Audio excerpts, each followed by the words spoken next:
welcome to another episode of Around the Verse. I'm Sandy Gardner. And I'm Chris Roberts. Before we get started with today's update, Alpha 3.3 is live. Yep, it's great. Very relieved after we said last ATV that it was going live on yes, Friday. Yes, exciting. I won't be grilling Chris today. There was some sweated bullets, but we got it. We made it. It's good. And it looks like it went over really well, which is great. It was really a lot of fun watching people report their experiences on 3.3 and share screenshots, and have really enjoyed the frame rate and the changes the game have. So it's great. So he can get a long answer today.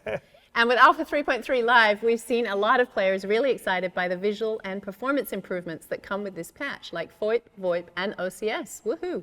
The community has been playing a ton and have put together some amazing stuff with the new ships available in 3.3.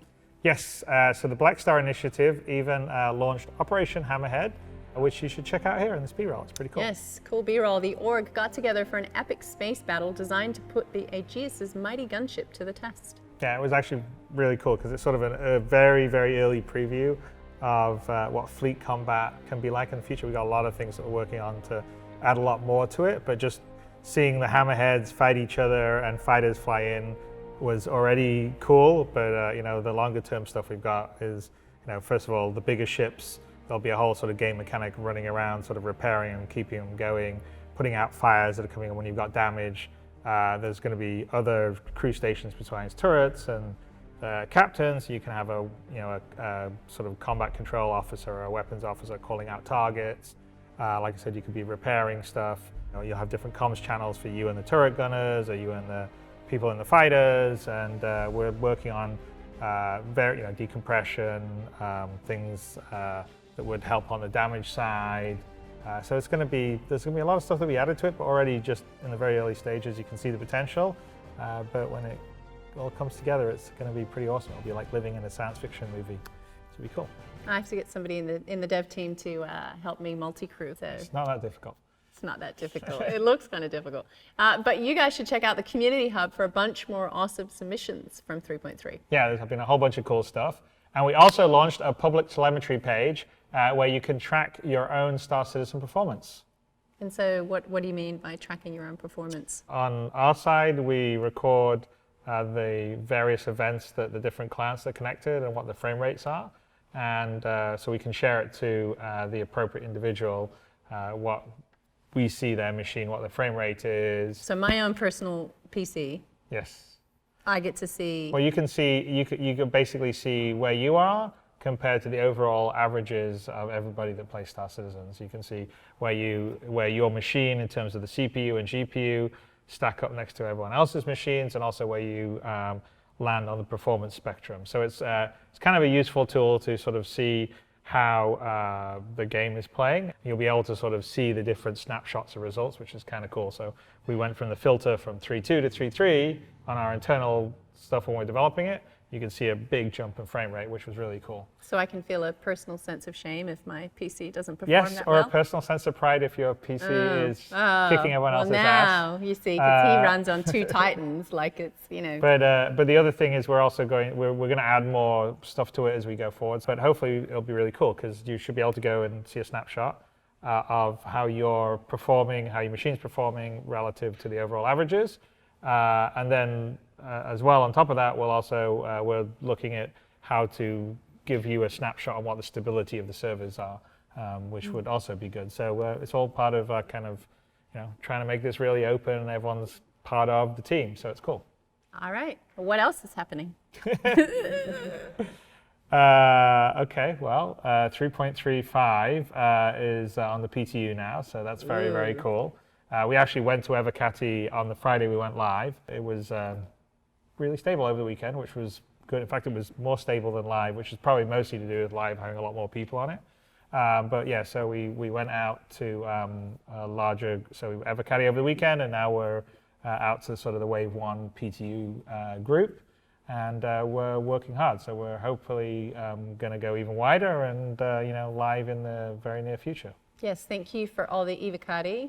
They do testing and they do a lot of the hard work. Yeah, and they spend a lot of time, tracking down and trying to reproduce bugs, which is not actually that much fun. So What? thank Some you. people find it fun, Thank you to clearly. all you guys for doing that. Yes. So we are wider on PTU. I think it's both subscribers and concierge, which is pretty cool. Yeah. So it's pretty cool, and it's a big achievement because 3.3/3.35 is the biggest release of this year and has a vast amount of content. Super cool. It's great to get it out and in everyone's hands. And it's just in time for the sort of annual November anniversary event that we are doing. We're going to have a special free fly event, and we're going to give players the chance to fly more than 80 ships and vehicles from every manufacturer. And that's a first for us, so that's very cool. You can find more details on the website. Yes, and there are all kinds of ships, including starter ships for first-time players. And for all you old hats out there, please help out the noobs and be kind as you introduce them to the multi-crew, because that is harder from my perspective anyway. Actually, I think there's a lot of Star Citizen players out there that help everyone out. It's really I'm actually not saying they cool. don't. It's a I'm really just saying that if great friendly community. I'm just saying that if a starter person like myself is going to jump into a multi-crew, that's probably going to be a little more difficult. Well, it's not that difficult. No. Right. Anyway, we should probably move on to today's updates.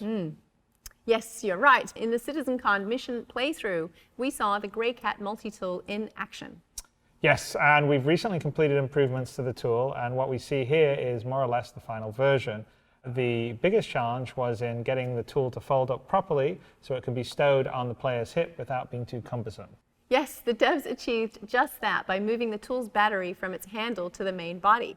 They also added a quick release lever for easy equipping. We also see here polish work that was done on the knife that was designed live at CitizenCon with the input of all you guys.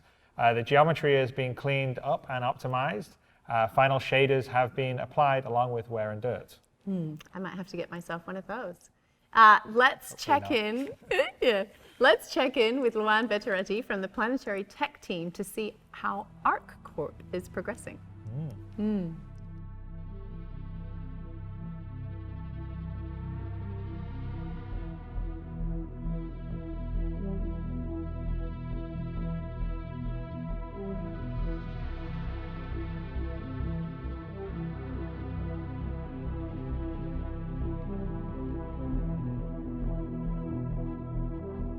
So me and Pascal and the German team are currently looking at sort of these industrial ecosystems, these areas with a lot of like plating, a lot of pipes, a lot of more flat, but a lot more distance to see from.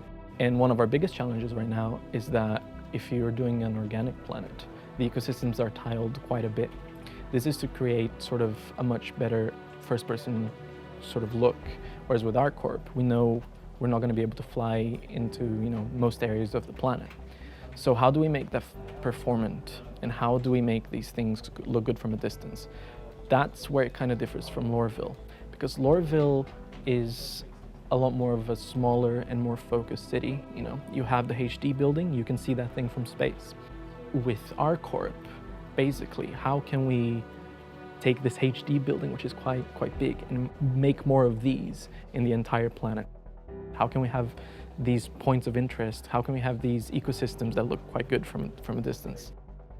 So what we did is we took that tiling from the organic and we would just make it much bigger.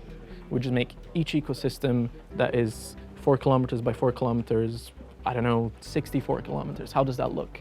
So those are the kind of things we're prototyping right now. And the other thing we're trying to do to basically balance the ecosystem to building ratio. So we're trying to get these buildings and we're trying to make them scatter in a way that's quite believable. Because with an organic planet, you're having things scatter in all kinds of different tilting and scales, and all kinds of rocks can just sort of blend together a little bit better. With buildings, you can't have stuff crashing into one another. So we're trying to get these things and make it so that it's not repetitive, but also feels like it's part of the planet. So one of the challenges with that is that the more you fly away from the planet, the more you start to notice these things pop. Buildings just go boop, not there anymore. So how do we fix that? One of the things that we've done is we've increased a little bit of the fog of the planet, and we've also made sure that our LODs are really, really, really, really low poly. So you can see them as far away as the planet tech allows us to. So when you're flying in, you need these ecosystems to also represent these buildings. So then the two things need to blend in a way that an ecosystem can look kind of like a building from far away, but also it has to be flat. So how does that look, and how do we make these buildings and everything just gel well together? So that's the biggest thing we're tackling right now. There you go. So as we mentioned last week, we are still working, been working quite hard on ArcCorp, and having a little extra time also helps with us working on some of the challenges to make the planet work as well as possible, because it just gives the graphics department a little more time to work with the art department and really sort of try a lot of different things. So some really cool stuff, because ArcCorp is essentially a whole planet covered by buildings and industrial structures. So it's not the same as a organic planet like Hurston would be. But I think it's going to be really cool, that'll be the next stage of people flying from one planet to another planet. All right, and that's about it for us today. We'll have 2 Thanksgiving-themed contests running over the weekend, so look out for the details on those tomorrow on Spectrum. Also, around the verse, we'll be taking a short break, as the coming weeks we will see some ship-centric video content released along with our anniversary Free Fly event. We'll be back December 6th. Now remember to tune in to Reverse the Verse tomorrow, live on Twitch. A big thank you to the subscribers for sponsoring all of our video content. Yes, and another big thank you to the backers for continuing to support our development. Until next time, we will see you around the verse.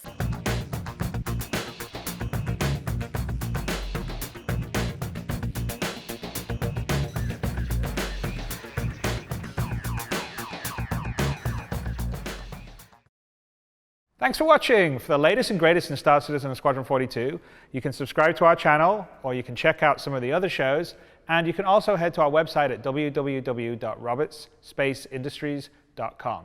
Thank you very much for watching.